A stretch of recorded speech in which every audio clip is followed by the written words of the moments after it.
Welcome to the Westminster Town Hall Forum, where for 37 years we have engaged the public in reflection and dialogue on the key issues of our day from an ethical perspective. Our hour-long forums are free and open to all, and we invite you to join us in the sanctuary of Westminster Church for our upcoming events. Information can be found at westminsterforum.org or on Facebook, Twitter, Instagram, and LinkedIn as well. My name is Tim Hart Anderson. I'm the senior minister at Westminster Presbyterian Church, located on Nicollet Mall in beautiful downtown Minneapolis, and I'm the moderator of the forum. It's my pleasure to introduce today's guest speaker. Steve Schmidt is a political strategist, public relations executive, and a political analyst on MSNBC. He was deputy assistant to the president in the George W. Bush administration, and he served as the top strategist for the president's re-election campaign. In 2008, he was senior advisor to the John McCain presidential campaign, and as a result of this historic campaign, one of the few contemporary political strategists to be portrayed in a movie by Woody Harrelson, the award-winning film Game Change. Steve is vice chairman of the global communications marketing firm Edelman, where he advises politicians and business executives on technology, financial services, healthcare, energy policy, and more.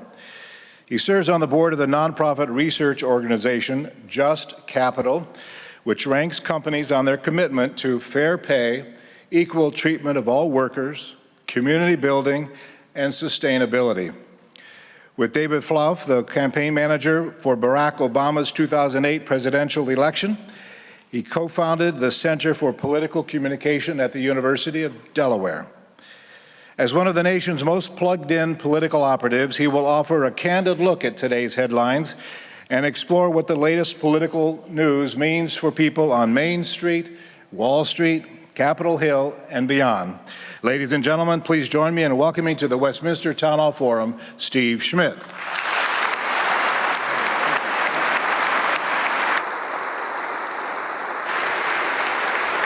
Thank you very much. Thank you. Thank you. It's a real pleasure to be with you today in this beautiful space, this beautiful church. My wife is from Minnesota. I'm from New Jersey. I would normally be traveling with my translator, but he missed his flight, so I apologize in advance. For those of you disconsolate about the state of politics, let me comfort you with these words. Quoting John McCain, my former boss, his favorite quote, quoting Chairman Mao, is to remember, it's always darkest before it's completely black.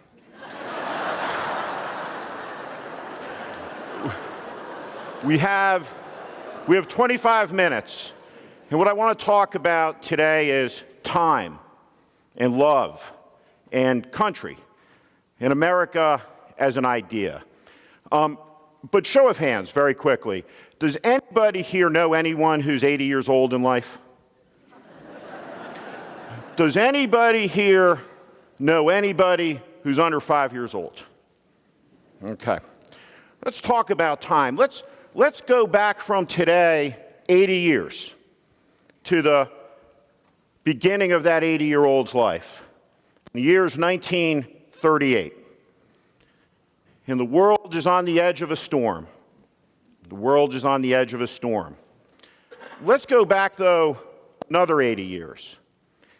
And the year is 1858. And there's a new state admitted to the Union, our 32nd, the state of Minnesota. And it's 4 years since a new political party was founded in 1854. And that political party was called the Republican Party. And the Republican Party came into existence because of the moral collapse of the Whig Party. The Kansas-Nebraska Act, which allows for slavery now to spread into the Western territories and puts the country onto a collision course to settle finally and to account for the nation's original sin. The disconnect between our perfect founding ideal as expressed in the Declaration of Independence, the most important, the most revolutionary, and I think the greatest words ever put to paper by the mind of man, that all men are created equal and are endowed by their Creator with inalienable rights, among them life, liberty, and the pursuit of happiness. The war would come, and this question of slavery would be settled. And the first Republican president, Abraham Lincoln, would reimagine and rededicate the cause of liberty in the United States. And there came a moment in that war on the decisive day, the Battle of Gettysburg.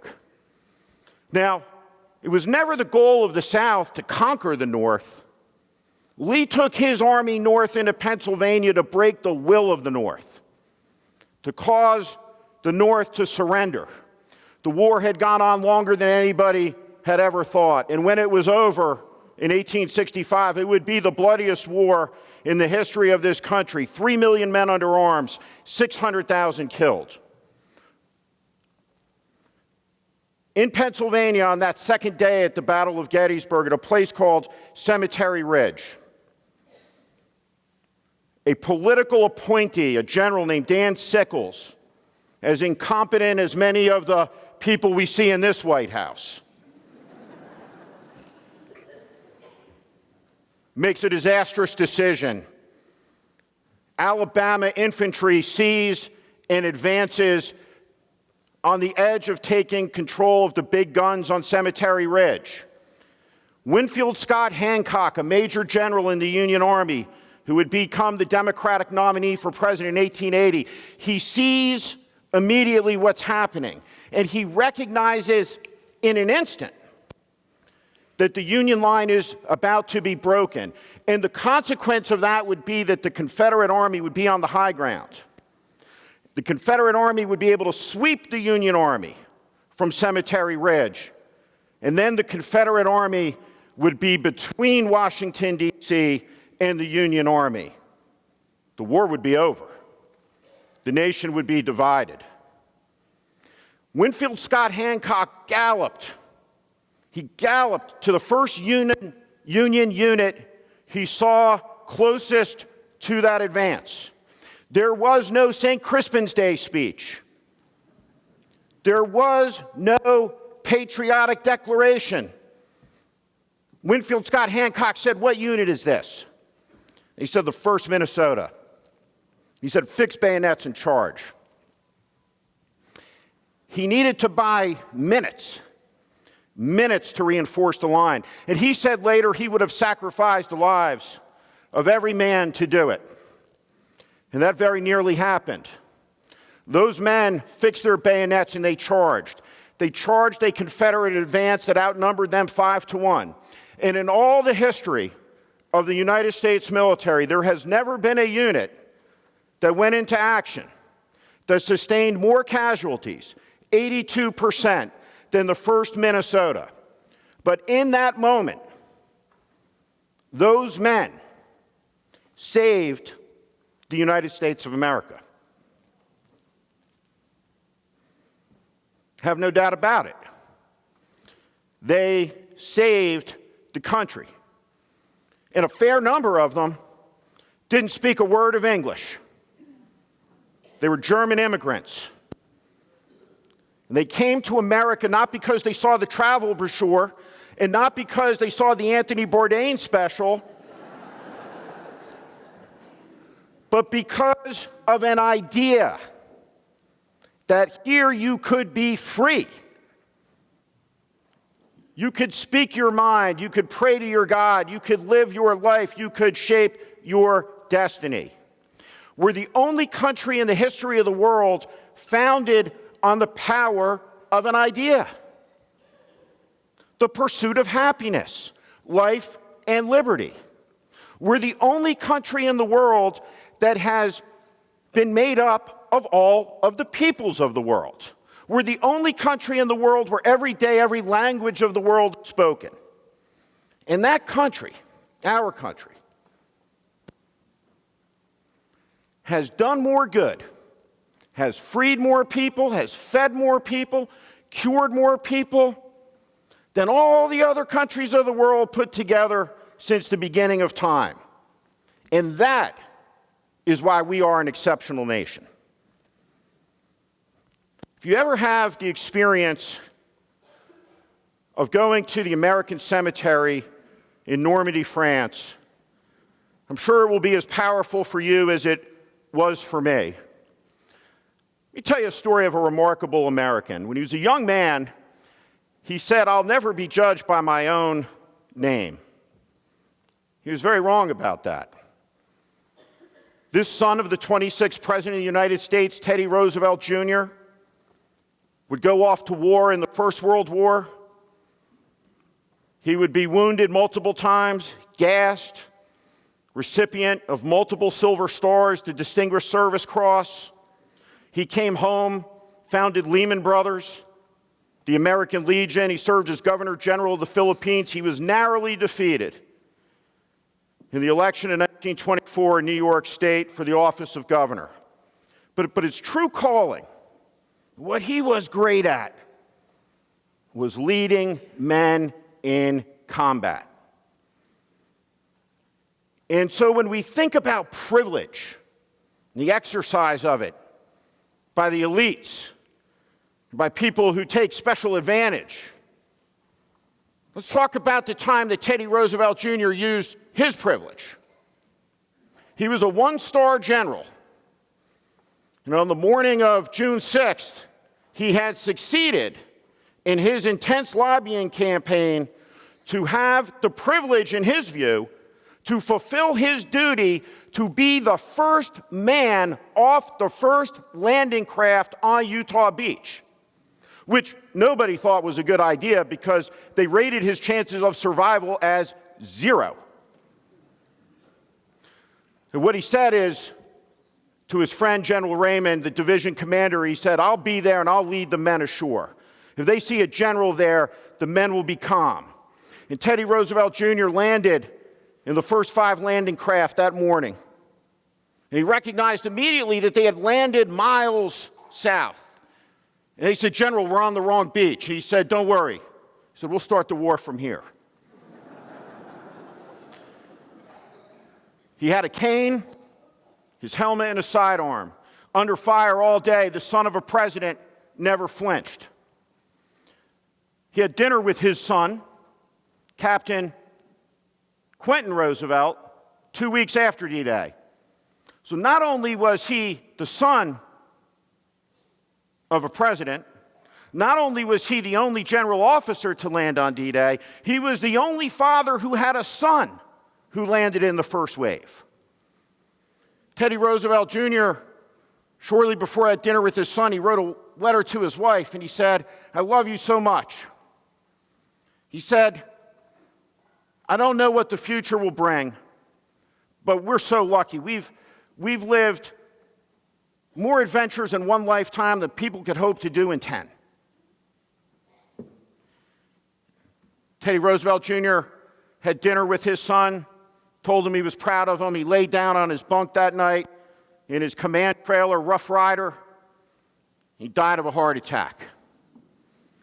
Not knowing that his longtime political nemesis, the President of the United States, his 5th cousin, Franklin Delano Roosevelt, had signed off on his receipt of the Medal of Honor, and he had been promoted and achieved his career ambition of being given command of his own division as a major general. You can go to the American cemetery in France, and you can see Teddy Roosevelt Jr.'s grave embossed in gold, one of the 3 Medal of Honor recipients buried there. One of the 38 pairs of brothers buried there. Next to him is the only World War I combat fatality in that American cemetery, his brother Quentin. And when you stand in that American cemetery, you see the perfect alignment of the Stars of David and white crosses, perfect symmetry, an army at rest, and in formation. And every one of those graves faces west towards home. an unobstructed view of the Atlantic Ocean and Omaha Beach, back across the ocean that they would not return to. And I wonder, with those 38 pairs of brothers buried there together, what those two sons of a president would think about the son-in-law and son of a president of the United States meeting with foreign hostile intelligence services to undermine the democratic process and election in this country. I wonder what they would think.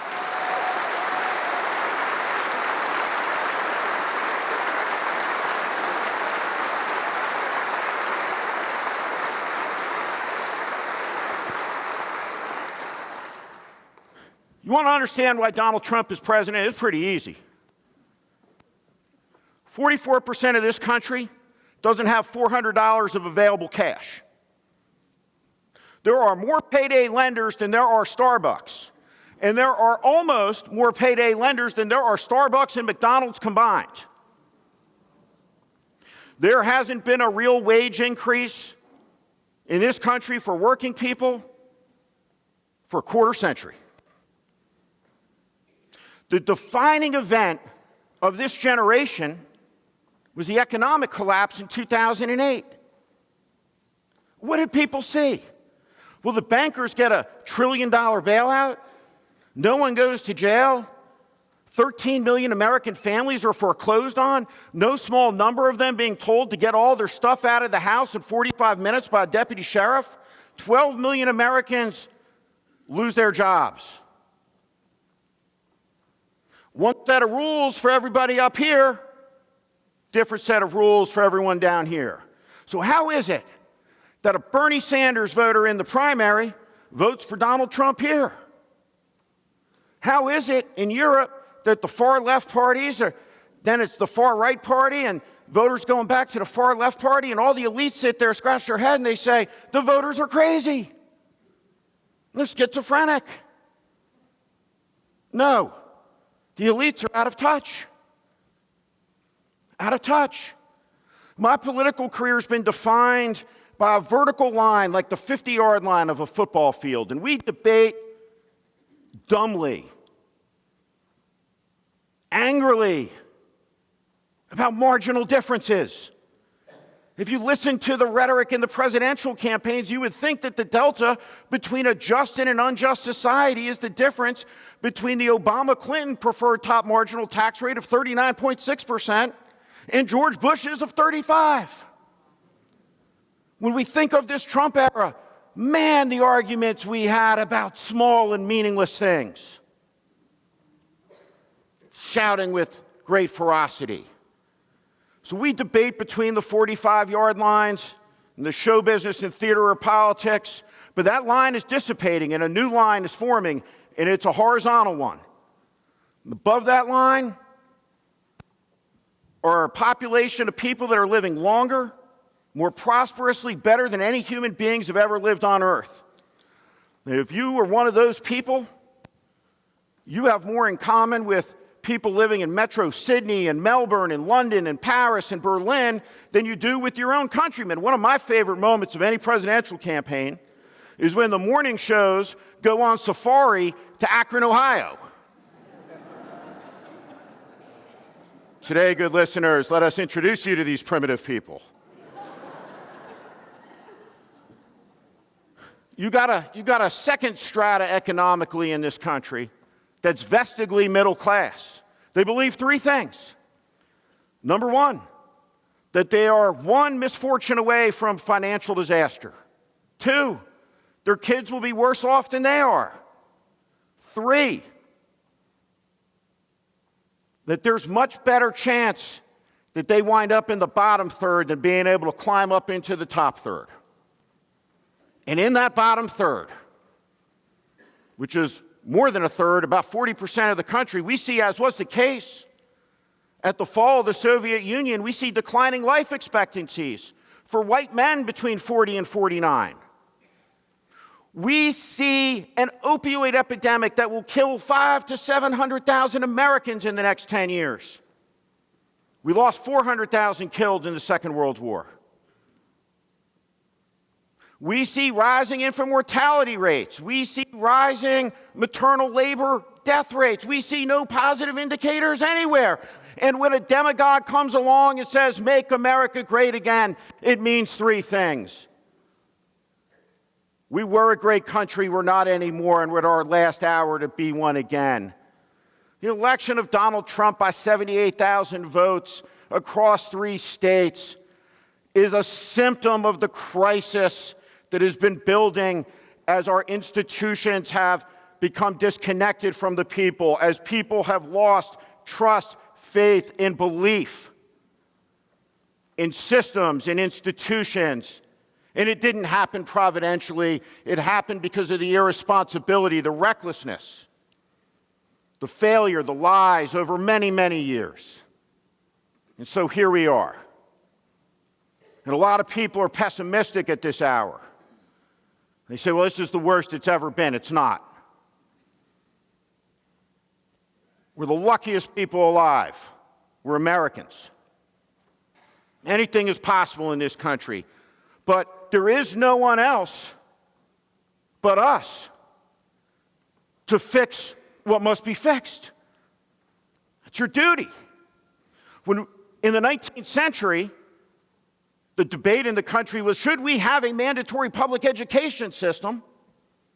Which didn't necessarily make sense if you were a farmer here in Minnesota because you needed your son working the farm. What was the purpose of it? It was to create good citizens. Create good citizens. One of the most remarkable speeches in all of American history is the last speech delivered by Martin Luther King on April 3rd, 1968, in Memphis, Tennessee. And in a speech that I think is inarguably a prophecy of his own death, it rings out through the ages for its optimism. And what does Martin Luther King say in that speech? He says, if I could travel to any place and any time, if I could go and be with the pharaohs as the pyramids are being built, man, would that be amazing. But I'd keep moving. And I'd go to ancient Greece, sit with Plato and Aristotle. But I'd keep moving on from there. And I'd go to ancient Rome. And I'd go to Philadelphia to the Declaration of Independence. But the point that Martin Luther King made was that the time that he chose to be alive was in the time that he lived. Because if he had been in ancient Egypt or Rome or Greece, then he wouldn't have been in Birmingham. And he wouldn't have been in Memphis. He wouldn't have marched in Montgomery. And Martin Luther King celebrates joyfully that he lives in a consequential time, that he lives in a moment that matters, as do all of we now. And then he says, longevity has its purpose. I want to have a long life. But it doesn't matter now because I've been to the mountaintop. And like Ulysses S. Grant on his deathbed, at the hour of his impending death, Martin Luther King looks out from a sea of injustice around him, but he sees on the horizon the reality that this country can fulfill its destiny and live up to that great idea and ideal. And he ends that speech and drops the mic with the lyrics from that great American hymn, "Mine eyes have seen the glory of the coming of the Lord." And it rings through the ages, that optimism. So all of you who feel disconsolate or angry, or upset, who say the corruption and the lack of probity and the lack of rectitude, the incompetence, the meanness, the cruelty, the malfeasance, we don't have to stand for it.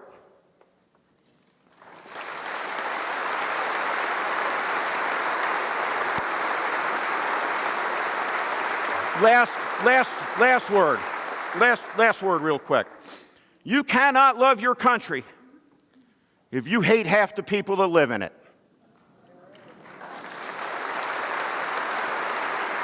And ladies and gentlemen,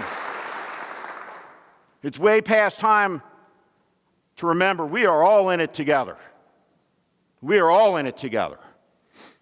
Let me tell you about a man who understood that. His name was Daniel Inouye. He was the senior senator from the state of Ohio, for the state of Hawaii. He was a young man and his family was taken off to a Japanese internment camp. The Army came and he had an opportunity to serve. His father said to him, Danny, you go show them we're as good Americans as any American. Don't dishonor your family's name. Don't come home alive if you do. In April of 1945, Lieutenant Inouye of the 442nd Regimental Combat Team, the most decorated combat unit of the Second World War, all Japanese American, led his platoon on a successive series of assaults on German pillbox structure. He was shot on the first assault, shot again on the second and the third, and before he destroyed the final pillbox, he did it with his arm blown from his body. Shot in the stomach. He spent years in recovery in an Army hospital after the war. And he had a friend he met there, became a lifelong friend. He taught him to play bridge. And one day, his friend says to Danny Inouye, he says, Danny, what are you going to do when you get out of here? Inouye said, I have no idea. He said, I never thought we were getting out of here. His friend said, well, so what are you going to do? He said, well, I'm going to go home. I'm going to go to law school. I'm going to run for county attorney. Then I'm going to run for the Congress. Inouye later said, sounded pretty good to me. So in 1959, when Hawaii is a new state, our last state, our 50th state, 18 states on from the 32nd state, he writes a letter on his new congressional letterhead to that friend. And he says, here I am, where are you? He would serve his whole life, become known as a man of honor in the United States Senate. And when his flag-draped casket was laid out at a place of honor as befitting a recipient of the Medal of Honor, under the Capitol Dome, the great act of optimism in America that Lincoln insists it be completed for the recongregation of American government, government of the people, by the people, for the people, that shall not perish from this earth, he orders it completed in the middle of Civil War. And under that rotunda lays this casket, cordoned off by velvet ropes, and at the corners, standing at attention, soldiers of the United States Army. And an old man is wheeled up, his old friend from that hospital, in that wheelchair, and he gets to the edge of the ropes. The old man says, Danny would never want to see me in this wheelchair. And Bob Dole stands up, and he salutes with his good arm, his left arm, and says goodbye to a man that was his fierce partisan opponent, but his brother, a fellow American, and a man he loved as much as they both loved this country. Thank you very much.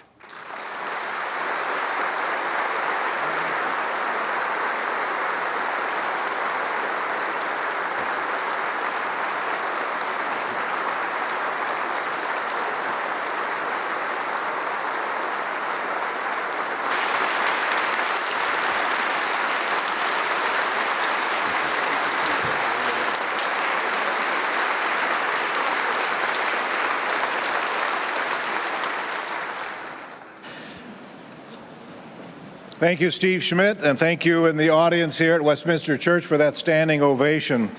You're listening to the Westminster Town Hall Forum broadcast from Westminster Presbyterian Church on Nicollet Mall in downtown Minneapolis. My name is Tim Hart Anderson. I'm the senior minister of Westminster Church and moderator of the forum. Our speaker today is political strategist and communications consultant Steve Schmidt. While the ushers collect questions from the in-house audience, I'd like to thank our broadcast partner, the statewide network of Minnesota Public Radio News, heard in the Twin Cities at 91.1 FM, and the media sponsor of today's forum, the online news source, MinnPost. We invite you to join us at Westminster Church for the last two forums of the spring season. On Thursday, May 17 at noon, we welcome Palestinian soccer player and activist for equity, inclusion, and human rights, Hanif Al-Jia. The event is a collaboration with the weekend-long arts festival, Windows into Palestine, here at Westminster. On Tuesday, May 22nd at 7 p.m., Richard Stengel, former managing editor of Time and an undersecretary of state in the Obama administration, will provide insight into Mandela's Way, lessons on life for an uncertain age. Our events are always free and open to all. Further information can be found at westminsterforum.org. And now, Steve Schmidt, if you would return to the pulpit, I will present the questions from the audience. You referred to Abraham Lincoln a number of times in your remarks. I wonder if you might say something about his comment about the better angels of our nature. What has happened to the better angels of our nature, from your view? Well, I still think that they're there. We saw last week in a Waffle House a 29-year-old African American charge a gunman, take an AR-15 away from him, and saved a lot of lives. In Las Vegas, during the shooting, there was an African-American man, Johnny Smith, who ran into the crowd and he saved 33 people. And when he was shot twice in the neck, it was a white cop who ran into the gunfire to save him. And that's also America, right? There are acts of kindness and decency that take place all around us, all day, every day. You see the remarkable competence of a former Navy fighter pilot when an engine blows apart and someone's sucked out of an airplane at 30,000 feet who lands it. The American people are so much better than our politicians.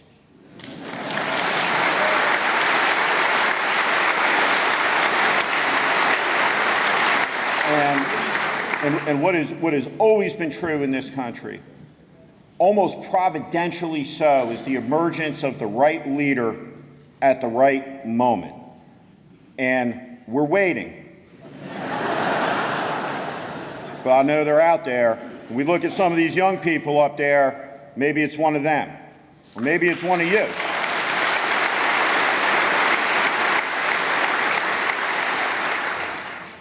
You've been quoted as saying that Fox News is like state TV.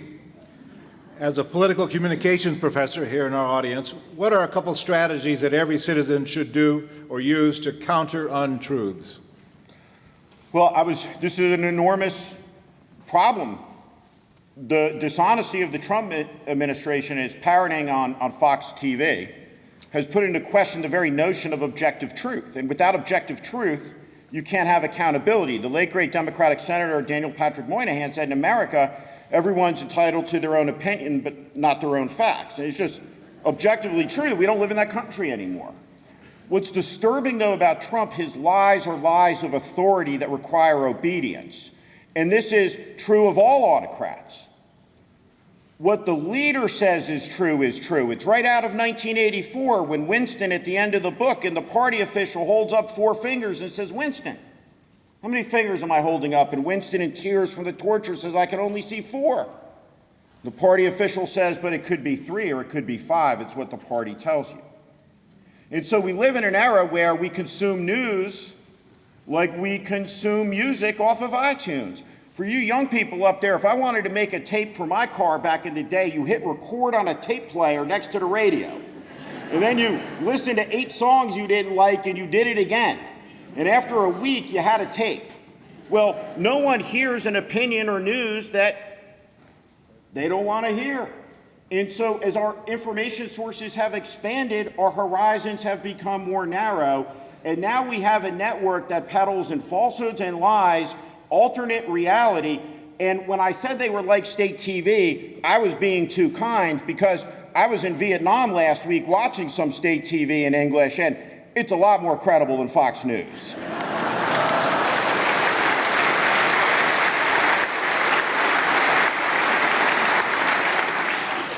One of the students in the audience asks, how do you think America's sentiment of cultural exceptionism affects the current administration's immigration policy, and should it? So, if you go to the Washington Monument, you'll see a scar about a third of the way up.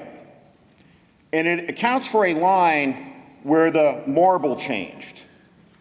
But more importantly, it signifies the era in American history for 25 years where the construction of the Washington Monument was stopped because of a donation of marble from the Pope. There could not be Catholic marble. And so for 25 years, the know-nothings, the anti-immigrant, nativist, anti-Irish, anti-Catholic, anti-German, shut it down. The nativism, the bigotry, the anti-immigrant stance has always been here. And it's our duty as Americans in this generation to remind our leaders that we are a stronger country because of our immigration, because anybody, and we've proved this for 240 years, if you buy into the idea of America, you can make it here. And we're a lot better off for the Ali Soufans of the world, who came here from Lebanon, joins the FBI, and but for the incompetence of the bureaucracies, he would have stopped the 9/11 hijackers. A Muslim and an Arabic speaker. And God bless him, because we're better off with him. So we are a country of immigrants, we always will be, and this dark chapter of nativism and intolerance will pass and be left on the ash heap of remembrance like all the others who have tried to emulate George Wallace and the George Wallaces that came before.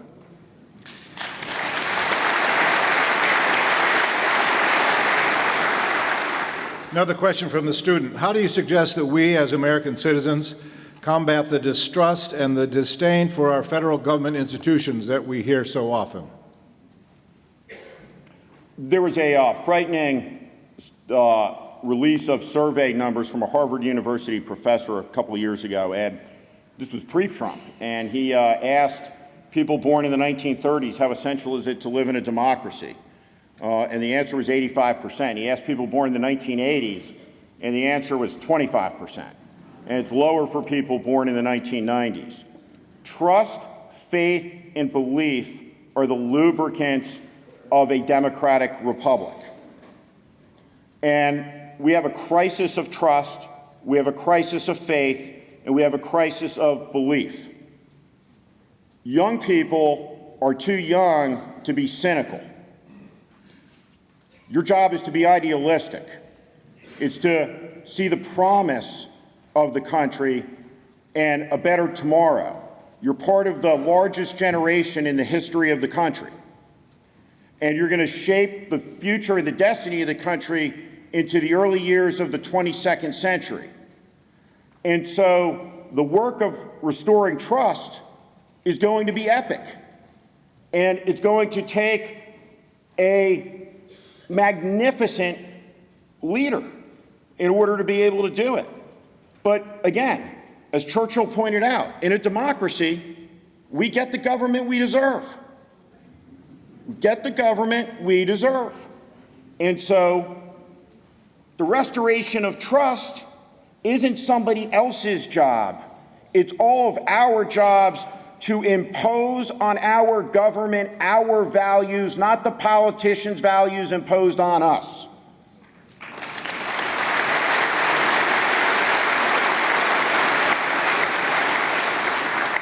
We have a number of questions about your involvement in the McCain campaign with Sarah Palin. Sarah Palin was... I said our relationship was so good they made a movie about it. Yeah.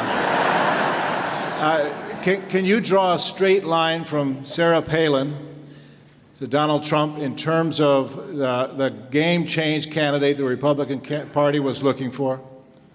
I mean, no, I don't think you can in this sense. You can if you're like, A is more incompetent than Trump's the only obvious answer. But the nativism that we just talked about, Sarah Palin is part of a chain that flows back to George Wallace, to the 1930s, to the know-nothings of the 1840s, this mean-spirited, nasty, know-nothingness, reveling in ignorance, and it's always been there.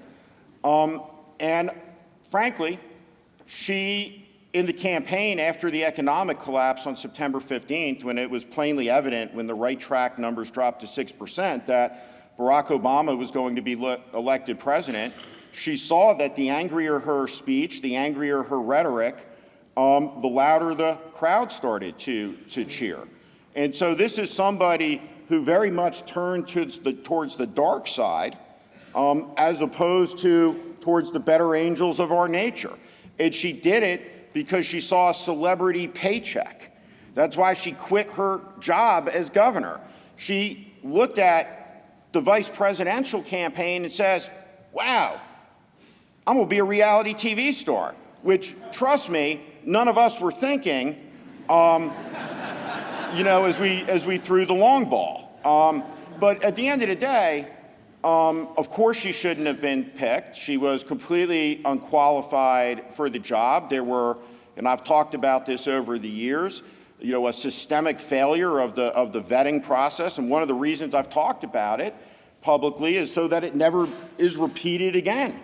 And that other campaigns, as they go through this and they're behind and they're looking for what's the move we can make to try to get ahead, that they don't make the move we made. And mistakes happen. One happened there, and hopefully it never happens again at a vice presidential level. But for sure, we have someone meaner, more incompetent, and frankly, across the constellations of virtues, just worse now as president. But one did not beget the other.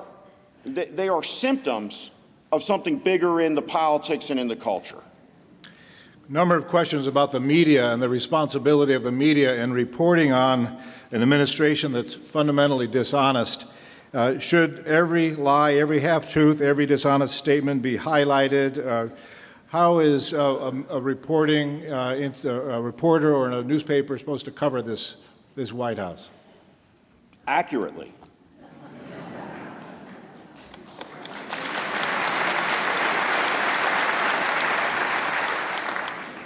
Next question. David Gergen said recently, he's another former speaker here at the forum, said recently that with a couple more presidents like the current one, our democracy will be at risk. Do you agree with that? It won't take a couple. How much at risk is our democracy? It's at risk. And what are the dimensions of that risk? These institutions are fragile. Listen, you have the President of the United States, and you have formerly responsible people appearing on Fox News talking about locking up political opponents, locking up senior officials at the Justice Department, the intelligence communities, lifelong public officials, right? That's not America, right? Now, a third of the country may choose to live in Trumpistan, okay? Now, good for them. 60 to 65% of us want to continue to live in America, and there's more of us than them. But when you assault these institutions, you undermine the rule of law, you lie constantly, you challenge objective truth, yes, that is an assault on foundational pillars of the American Republic. And the people that are working in this White House are not there serving the public. They are complicit in an attack on institutions that are essential and that have been built over 2 centuries and defended at great cost and sacrifice, frankly, that beggars the imagination. And not only should we be upset about it, not only should we be angry about it, we should be enraged by it, we should be activated by it, and every one of us should understand, our essential responsibility as trustees of the greatest inheritance that could ever be bestowed on you. That's being an American. And Americans aren't just connected to each other in their communities and across the country. Americans are connected to each other through the generations. The work of defense of these institutions is for the generations of Americans yet born. And the assault on them is unacceptable. It's tragic, but it must be fought. And at the end of the day, those institutions are strong enough, with all of us behind them, to stave off the assault by one former reality show host.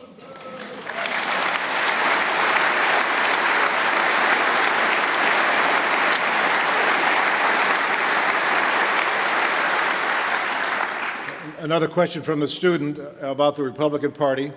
It seems to be moving toward more extreme positions, socially, fiscally, financially, et cetera. Is there space in that party for moderates or for minorities? No, which is a tragedy. It's not. Listen, one of the great things about The Apprentice was that Little John and Gary Busey could be fighting in one episode, and in the very next episode, they'd be the best of friends again. Anything was possible on The Apprentice. Now, when this president says that there's good Nazis in the crowd, his moral authority is gone. Poof. Not that he ever had any, but those that came vested with the office evaporated for all time in an instant. It doesn't reset on Monday. So when the Republican Party hugs Judge Roy Moore in Alabama, when you see the modern day Pharisees and money changers in the temple, the Franklin Grahams, the Jerry Falwell Jr.'s, when you see the corruption,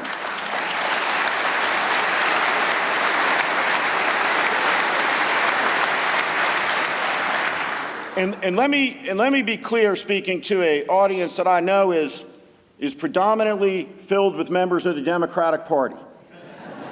Let me do not cheer the demise of the Republican Party. Do not cheer the demise of the Republican Party, because both of these parties are two of the greatest institutions, not just in the history of the country, but in the history of the world, for the advancement of human freedom and dignity. And each party has produced the indispensable leader that saved America in the 19th century, Abraham Lincoln, and who saved the world in the 20th century, Franklin Roosevelt. Right? The demise of the Republican Party, its corruption, its decrepitude, is a national tragedy.